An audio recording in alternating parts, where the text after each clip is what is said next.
Apply பண்ணாமலே job உங்களை தேடி வரணுமா? அதுக்கான ஆப் தான் டிக்விக்.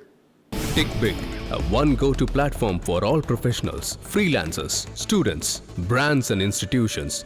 Rewrite your limits. Sign up now. இனிமேல் விஜயை இக்னோர் பண்ணிட்டு இங்கே திமுக கட்சி நடத்த முடியாது. இங்கே என்ன மாதிரியான ஒரு நரேட்டிவ் செட் பண்ணியிருக்காங்க? டிஎம்கேக்கும் பிஜேபிக்கும் தான் இங்கே பிரச்சனை. நம்ம ஓரணியில் தமிழ்நாடு எல்லாம் ஒன்றா சேர்ந்து யாரை எதிர்க்கணும்னா பிஜேபி எதிர்ப்போம், இந்துத்துவத்தை எதிர்ப்போம் அப்படின்றதான் இவங்க பேசியிருந்தாங்க இல்லையா? அதெல்லாம் கிடையாது. இனிமேல் தாவேக்காவுக்கும் டிஎம்கேக்கு தான்.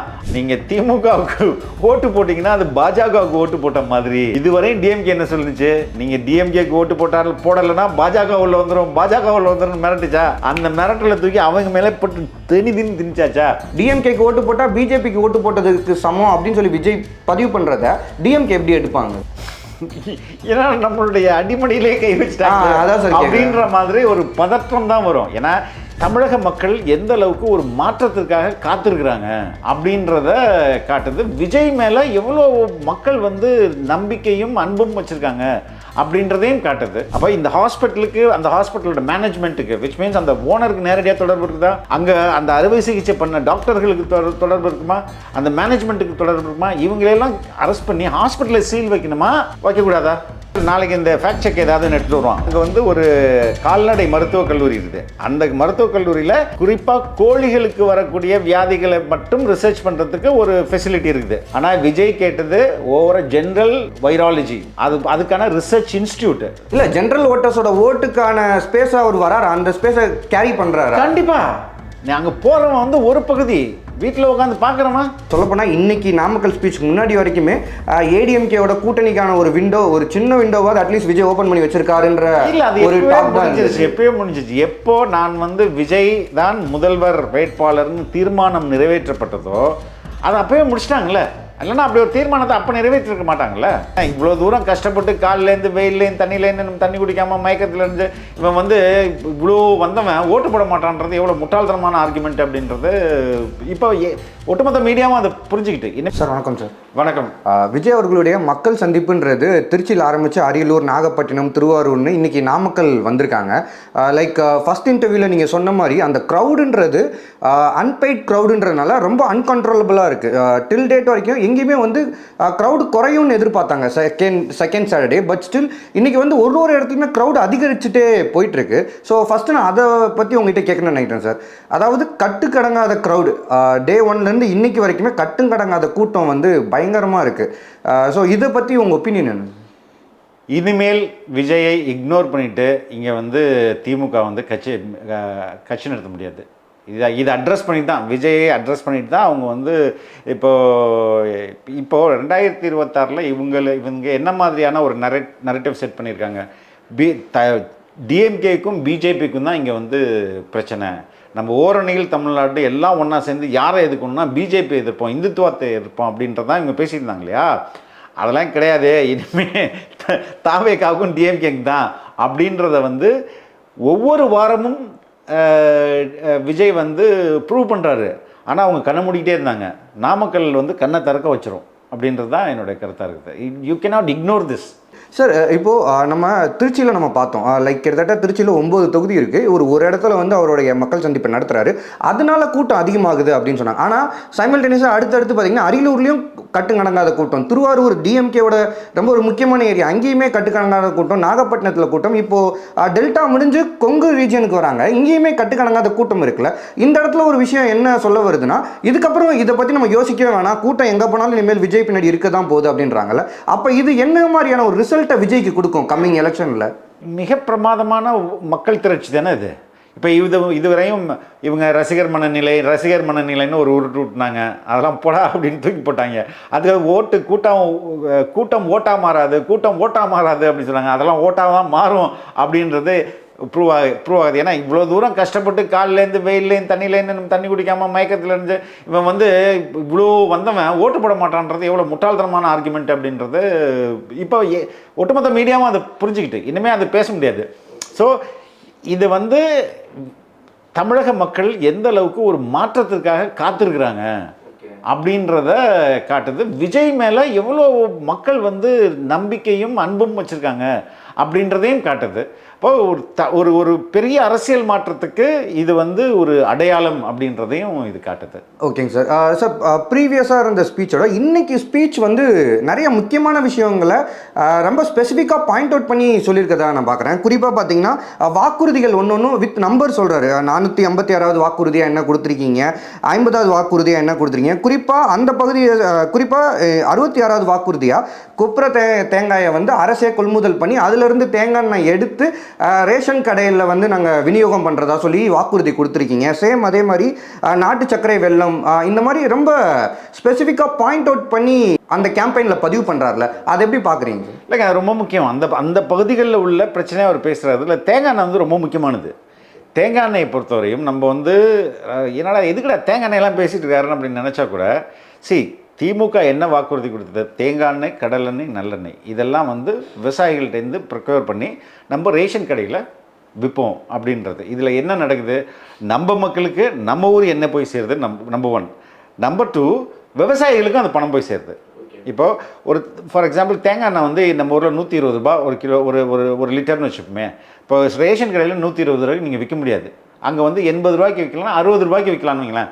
மீதி 60 ரூபா மக்கள்கிட்ட வாங்கிட்டு மீதி 60 ரூபா அதை வந்து மானியமாக அப்போது கவர்மெண்ட் போட்டு 120 ரூபா விவசாயிக்கு கொடுக்கும். அப்போ அந்த விவசாயிக்கும் லாபமாகிடுது, மக்களும் நம்ம ஊரோட தேங்காய் எண்ணெயை பயன்படுத்துகிறாங்க, கவர்மெண்ட்டுக்கும் இந்த பணம் உள்ளுக்குள்ளேயே செலவாகுது. இதுதான் அப்ளிகபிள் டு தேங்காய் எண்ணெய், நல்லெண்ணெய், கடலெண்ணெய் இது எல்லாத்துக்குமே. ஆனால் நம்ம ஊர் ரேஷன் கடையில் என்ன கிடைக்குது?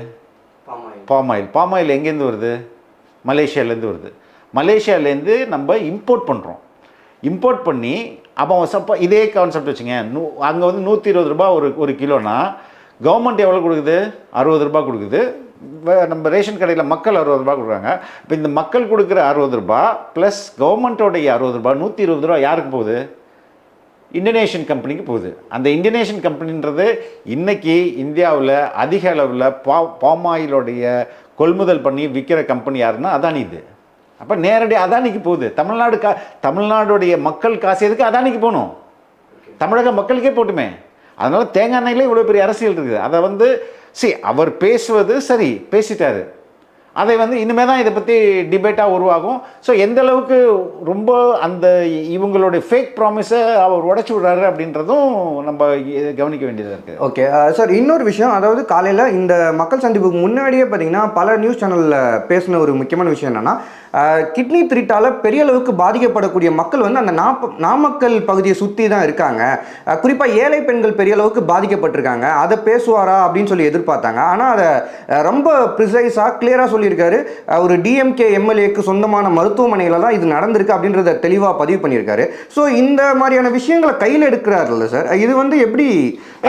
வந்து நேற்று கூட நானும் அருள்மொழிவர்மனும் பேசினேன். இதை நிச்சயமாக விஜய் பேசுவார்னு சொன்னோம். ஏன் இதை விஜய் பேசணும்? இந்த விஷயத்தை கவர்மெண்ட் எப்படியெல்லாம் மூடி மறைக்கிறதுக்கு ட்ரை பண்ணாங்க, என்ன ஆக்ஷன் எடுத்தாங்க? கோர்ட்டு வந்து இதில் தலையிடனா என்ன நடந்தது? அந்த ஹாஸ்பிட்டலில் உறுப்பு மாற்று அறுவை சிகிச்சையில் இவ்வளோ குளறுபடி நடந்திருக்கு. மக்கள்கிட்ட இந்த வாங்கி பொறுத்துறானுங்க. அப்போ உங்களோட சட்டத்தை மீறி இருக்கிறாங்க. அப்போ அந்த ஹாஸ்பிட்டல் மேலே என்ன நடவடிக்கை எடுத்தாங்க? ஒரு நடவடிக்கை எடுக்கலை. இன்று வரை அந்த ஹாஸ்பிட்டலில் கிட்னி டிரான்ஸ்பிளான்டேஷனுக்கு கொடுக்கப்பட்ட லைசன்ஸை மட்டும் கேன்சல் பண்ணிருக்காங்க. அப்போ லிவர் டிரான்ஸ்பிளான்ட் பண்ணலாம், அவங்க ஹார்ட் டிரான்ஸ்பிளான்ட் பண்ணலாம், லங் டிரான்ஸ்பிளான்ட் பண்ணலாம், கிட்னி மட்டும் பண்ணக்கூடாதுன்னு அந்த லைசன்ஸை கேன்சல் பண்ணியிருக்காங்க. Right, okay. ஒன்று. ரெண்டாவது, இந்த கிட்னியை வந்து நேராக போய் கடையில் வாங்கிட்டு நம்மளை சாப்பிட முடியும். அப்போ இந்த ஹாஸ்பிட்டலுக்கு அந்த ஹாஸ்பிட்டலோட மேனேஜ்மெண்ட்டுக்கு விச் மீன்ஸ் அந்த ஓனருக்கு நேரடியாக தொடர்பு இருக்குதா? அங்கே அந்த அறுவை சிகிச்சை பண்ண டாக்டர்களுக்கு தொடர்பு இருக்குமா? அந்த மேனேஜ்மெண்ட்டுக்கு தொடர்பு இருக்குமா? இவங்களெல்லாம் அரெஸ்ட் பண்ணி ஹாஸ்பிட்டலில் சீல் வைக்கணுமா, வைக்கக்கூடாதா? வைக்கணும் தானே? அப்போ அந்த ஹாஸ்பிட்டல் மேலே எந்த நடவடிக்கை எடுக்கல, இன்டர்னல் நடவடிக்கை எடுக்கணும்னு சொல்லியிருக்காங்க. இதில் அப்பாவி யார்? ரோட்டில் போகிற அந்த புரோக்கர்ஸ் இருக்காங்களே, ஊரில் போய் யார் ஏழையாக இருக்கானோ அவனை பார்த்து கூப்பிட்டு வராங்க, அவங்கள 2 பேர் அரெஸ்ட் பண்ணியிருக்காங்க. அப்போ இந்த கவர்மெண்ட்டு இதுக்கப்புறம் தான் எஸ்டிஐ போட்டு எஃப்ஐஆர்லாம் ஃபைல் பண்ணுறாங்க. அப்போ இந்த வரையும் இதை எந்த அளவுக்கு சீரியஸான இஷ்யூ, எத்தனை மீடியாக்கள் இதை பரபரப்பாக பேசி எத்தனை நாள் டிபேட் பண்ணாங்க? டிபேட்டே நடக்கல. கிட்னி திருட்டுன்னு சொல்லிட்டு நம்ம மாசுக்கிட்ட கேட்கும்போது மாசு என்ன சொல்கிறாரு? முறைகேடுன்னு சொல்லுங்கள், கிட்னி திருட்டுன்னு சொல்லாதீங்கன்றாரு. ஸோ இப்படி இருந்ததை இன்னைக்கு வந்து விஜய் உடச்சி விட்டுறது மூலமாக எல்லாரும் நாளைக்கு பேசணும்ல, எல்லாரும் இதை பற்றி பேசுவாங்கல்ல. அப்போ இது வந்து ஒரு மக்கள் மத்தியில் பேசு பொருளாகிறது தாங்க ரொம்ப முக்கியம். பேசு பொருளாகும்போது அவங்க முடிவெடுக்கும்போது இந்த பேசு பொருளாக அவங்க மைண்டில் வரும். அப்போ அவங்க சரியான முடிவு எடுப்பாங்க. ஸோ அந்த விதத்தில் இது ரொம்ப ரொம்ப முக்கியமானதாக நான் கருதுகிறேன். ஓகே சார், இப்போ இவ்வளோ நேரம் நம்ம வந்து அவர் பேசின அந்த வாக்குறுதிகளை குறித்து பேசணும்ல சார், இதில் இன்னொரு 2 விஷயம். நாமக்கல்லில் வந்து 5 கோடி முட்டைகள் ஒரு நாளைக்கு உற்பத்தி ஆகுது. ஆனால் அதுக்கான ப்ராப்பரான ஒரு குடோனோ ஸ்டோரேஜ் கெப்பாசிட்டி எதுவுமே கிடையாது. அது மட்டும் இல்லாமல் இன்னொரு விஷயம் என்ன சொல்கிறாரு, ஆராய்ச்சி மையங்கள் வைக்கிறதுக்கான கோரிக்கையை வந்துமே நீங்கள் ரொம்ப கேர்லெஸ்ஸாக தான் அதை கன்சிடர் பண்ணுறீங்க, அதை பற்றி பெருசாக யோசிக்கவே மாட்டீங்க அப்படின்னு சொல்கிறாரு. ஸோ இப்போ மேஜராக வந்து இல்லை இந்த விஷயத்தில் நாளைக்கு இந்த ஃபேக்ட் செக் ஏதாவது எடுத்துகிட்டு வருவான் இதில். ஏன்னா அங்கே வந்து ஒரு பொலிட்ரி, அதாவது அங்கே வந்து ஒரு கால்நடை மருத்துவக் கல்லூரி இருக்குது. அந்த மருத்துவக் கல்லூரியில் இந்த குறிப்பாக கோழிகளுக்கு வரக்கூடிய வியாதிகளை மட்டும் ரிசர்ச் பண்ணுறதுக்கு ஒரு ஃபெசிலிட்டி இருக்குது. ஆனால் விஜய் கேட்டது ஓவர ஜென்ரல் வைராலஜி, அதுக்கான ரிசர்ச் இன்ஸ்டியூட்டு. ஓகே, ரிசர்ச் இன்ஸ்டியூட்ன்றது ரிசர்ச் பண்ணுற இடம் கிடையாது. ரிசர்ச் இன்ஸ்டியூட்ன்றது ரிசர்ச் பண்ணுவதை குறித்து படிப்பு சொல்லிக் கொடுக்குறது செப்பரேட்டாக. ஓகே, போகலாம். ஓகே, ஸோ இப்போ இந்த மாதிரி அந்த நாமக்கல் பகுதியோட இஷ்யூவும் அட்ரஸ் பண்ணுறாரு. இப்போ கிட்னி திருட்டுன்றது நாமக்கல் பகுதி இஷ்யூன்னு மட்டும் சொல்ல முடியாது, அது தமிழ்நாட்டுக்கே ஒரு பெரிய பிரச்சனை. செகண்ட் திங் வந்து பார்த்தீங்கன்னா இன்னொன்று வந்து அந்த நாமக்கல் வந்து ஒரு ஐ ஓப்பனருங்க. நாமக்கல்லில் வந்து அது ஒரு ஜஸ்ட் அது நமக்கு ஒரு டிப் ஆஃப் த ஐஸ்பர்க் மாதிரி நமக்கு கிடைச்சிது. ஆனால் மனித உறுப்பு அறுவை சிகிச்சையில் மிகப்பெரிய கொள்ளை தமிழகத்தில் நடக்குது, எல்லா இடங்களிலும் நடக்குது. ஆனால் அதை வந்து இன்னும் கொஞ்சம் விஜய் வந்து இன்னும் கொஞ்சம் அதிகமாக பேசினார்னா அதில் அதுக்கு அவர் சொன்னது ரொம்ப முக்கியமான, நம்ம வந்தால் வந்து எல்லாருக்கும் தண்டனை தருவோம் அப்படின்னு சொல்கிறாங்களே. ஸோ பார்ப்போம். ஓகேங்க சார். ஸோ இப்போ இது மாதிரியான பிரச்சனைகளை கையில் இருக்க இன்னொன்று வந்து திருச்செங்கோடு பகுதியை சேர்ந்த சுப்ராயன்ற ஒரு ஃபஸ்ட் டைம் ஒரு தமிழன் வந்து முதலமைச்சராக இருக்காரு, அவருக்கு மணிமண்டபம் கட்டுறேன்னு சொல்லி அதுவுமே இன்னைக்கு அந்த வாக்குறுதியுமே இன்னைக்கு காற்றில் பறக்க விட்டீங்க அப்படின்னு இப்படி வேரியஸான இஷ்யூஸ் எடுக்கிறாரு. வேற ஒரு ரீஜன்லேருந்து வேரியஸான இஷ்யூ எடுக்கிறார். ஸோ இந்த ஒரு விஷயம் விஜய்க்கு வந்து தொடர்ச்சியாக விஜயோட பிரச்சாரங்கள்லையுமே அவருடைய பொலிட்டிக்கல் கேரியருமே சொல்லக்கூடியதுன்னா ஃபேன்ஸ் தான் ஓட்டு போடுவாங்க, அதை தாண்டி யாருமே இல்லை, யங்ஸ்டர்ஸ் தான் களத்தில் நிற்கிறாங்க, மிடில் ஏஜ் யாருமே இல்லை, அதை தாண்டி யாருமே இல்லை அப்படின்னு சொல்லி சொல்கிறாங்களே. இப்போ விஜய் வந்து இப்போ இந்த இஷ்யூஸ்லாம் விஜய் கையில் இருக்கனால ஒரு சென்ட்ரிக்காக வருவாரா மக்கள் மத்தியில்? இப்படி நினச்சிப்பாங்க. நாமக்கல்லில் வந்து ஓட்டர்ஸ் 2024 நடந்த பார்லிமெண்ட் எலெக்ஷனில் 14,50,000 வச்சுங்க. இன்னும் இந்த 2026 வந்து ஒரு 15 லட்சம்னு வைங்க. 15 லட்சத்தில் 5 லட்சம் ஓட்டை வந்து விஜய் வாங்க முடியாது. இல்லை கேட்குறேன், மினிமம் நான் கேட்குறேன். ஒரு 5 லட்சம் ரசிகர்கள், 5 லட்சம் ரசிகரோ 5 லட்சம் தொண்டர்களோ 5 லட்சம் எல்லாத்தையும் சேர்த்து இப்போ ரசிகர்கள் ஓட்டு போடுவாங்க. அதுக்கடுத்தது அவருடைய ஆதரவாளர்கள் ஓட்டு போடுவாங்க. நான் ரசிகர்னு சொல்கிறது மன்றத்தில் கார்டு எடுத்து உறுப்பினராக இருக்கவங்கள. ஓகே, ஆதரவாளர்கள்னு ஒரு குரூப் இருப்பாங்களே, அவங்க ஓட்டு போடுவாங்க. நியூட்ரல் ஓட்டர்ஸு, இந்த 3 பேர் சேர்ந்தாலே ஒரு 5 லட்சம் ஓட்டு வாங்க முடியாது. இன்னைக்கு வந்த கூட்டத்தையே பாருங்களேன். நான் அதான் சார் கேட்குறேன். இப்போ எப்படி ஓட்டு வராமல் இருக்கும்? இல்லை, ஜென்ரல் ஓட்டர்ஸோட ஓட்டுக்கான ஸ்பேஸாக அவர் வராரு, அந்த ஸ்பேஸை கேரி பண்ணுறாரு. கண்டிப்பாக அங்கே போகிறவன் வந்து ஒரு பகுதி வீட்டில் உட்காந்து பார்க்குறவா இல்லை, அவங்க பாயிண்ட் ஆஃப் வியூலேருந்து தான் சொல்கிறது. என்ன சொல்கிறாங்கன்னா ஜென்ரலான விஷயங்களை எடுத்தே பேச மாட்டாரு, ரொம்ப கம்மியான விஷயங்களை தான் பேசுகிறாரு அப்படின்னு. இப்போ அவர் தான் கேட்குறேன், வீட்டுக்குள்ளே ஏரோப்ளேன் விட்டணுமா, அமெரிக்காவுக்கு ஒத்தடி பாதை போடணுமான்னு கேட்குறாருல. எது அடிப்படை? இன்னைக்கு பேசிக் இன்ஃப்ராஸ்ட்ரக்சர் இருந்துச்சுனாலே நாடு உருப்பிடுறோம். குடிநீர், சாலை, கல்வி, மருத்துவம், பாதுகாப்பு, இந்த 5 விஷயங்களை நீங்கள் கேரண்டி பண்ணுங்க சார். இப்போ விஜய் சொல்கிற மாதிரி இந்த பேசிக் இன்ஃப்ராஸ்ட்ரக்சரில் தமிழ்நாட்டில் பிரச்சனை இருக்குன்றீங்க. இது சட்ட ஒழுங்கில் என்ன பிரச்சனை இருக்குது? விமன் சேஃப்டியில் பிரச்சனை இருக்குது. இல்லைனா எப்படி நம்ம அண்ணா யூனிவர்சிட்டியில் எப்படி ஒரு யார் அந்த சார் நடந்துப்பார், அதிலே இன்னும் அந்த கேஸை பற்றியே ஒரு மக்கள் வந்து கன்வின்ஸ் ஆகலையே.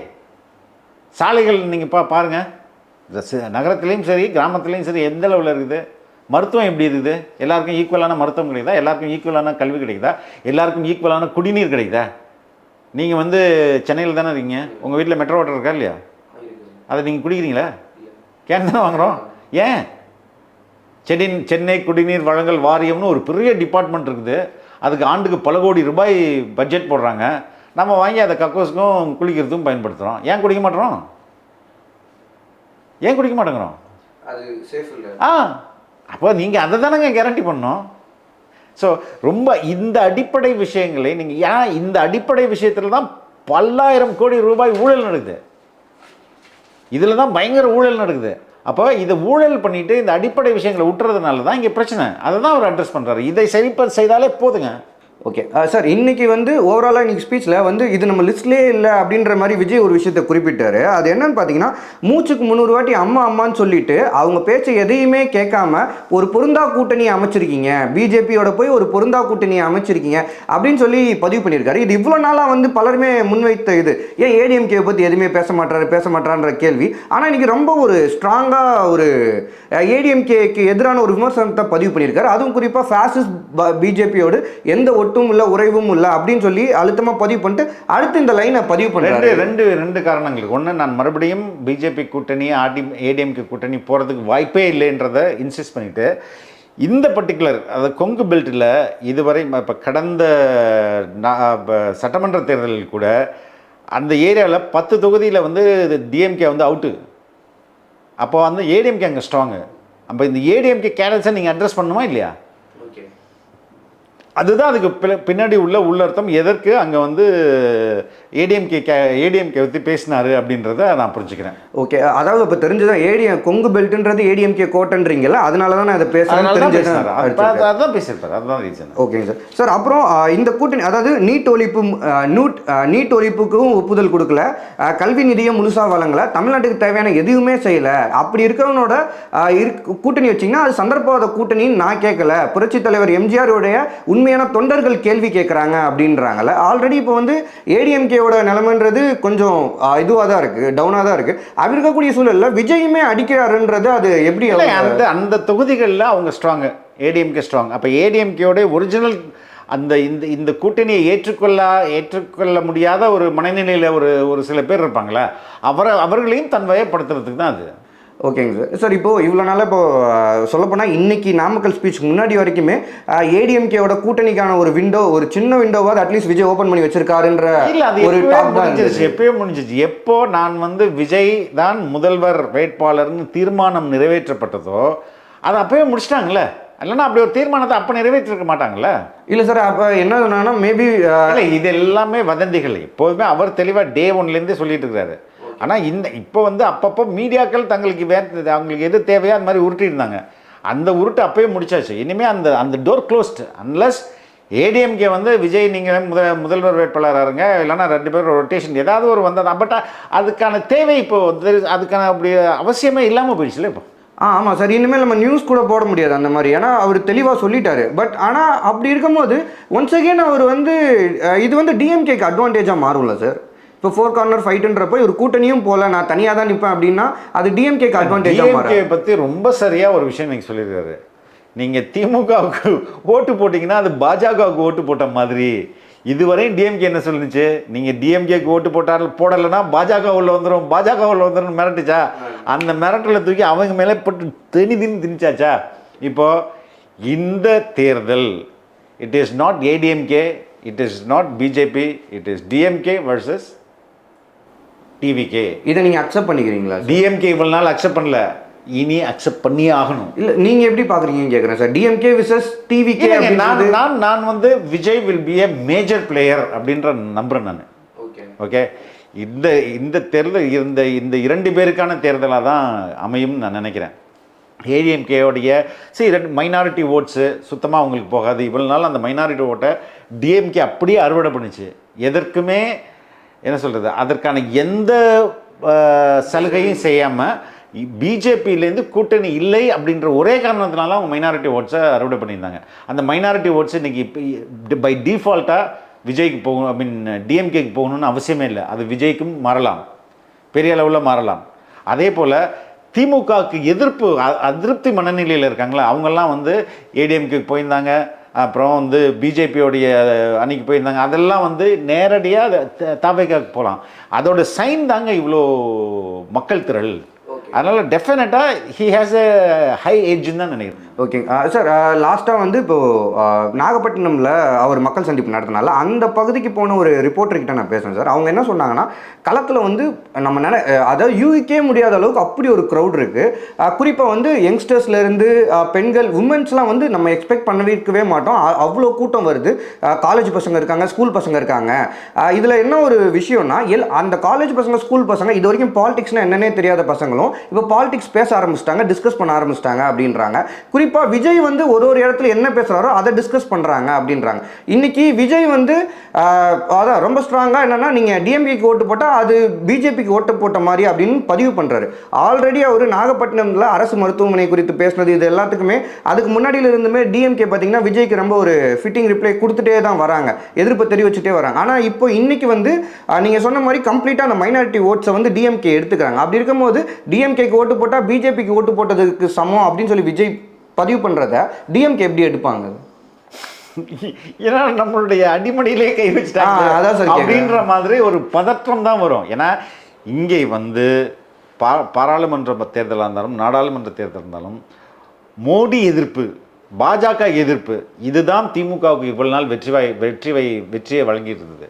இப்போ ரொம்ப தெளிவாக இல்லைங்க, பிஜேபி வந்து டிஎம்கேவும் பிஜேபியும் நெக்ஸஸ், தே ஆர் கள்ள உறவு வச்சுருக்காங்க, கள்ள கூட்டணியில் இருக்காங்கன்னு விஜய் சொல்ல இவங்களுக்கு தான் அடி. மக்கள் வந்து தெளிவாக அந்த ஆங்கிள்லேருந்து திரும்புவாங்க. அப்போது அவங்களுடைய அந்த மெயின் ஸ்ட்ராட்டஜி இருக்குல்ல, திமுகவோட அடிப்படை வியூகம், அதை உடைக்கும் போது அது விஜய்க்கு பாசிட்டிவாக தானே மாறும். அது அந்த விதத்தில் அதுதானே உண்மையும் கூட.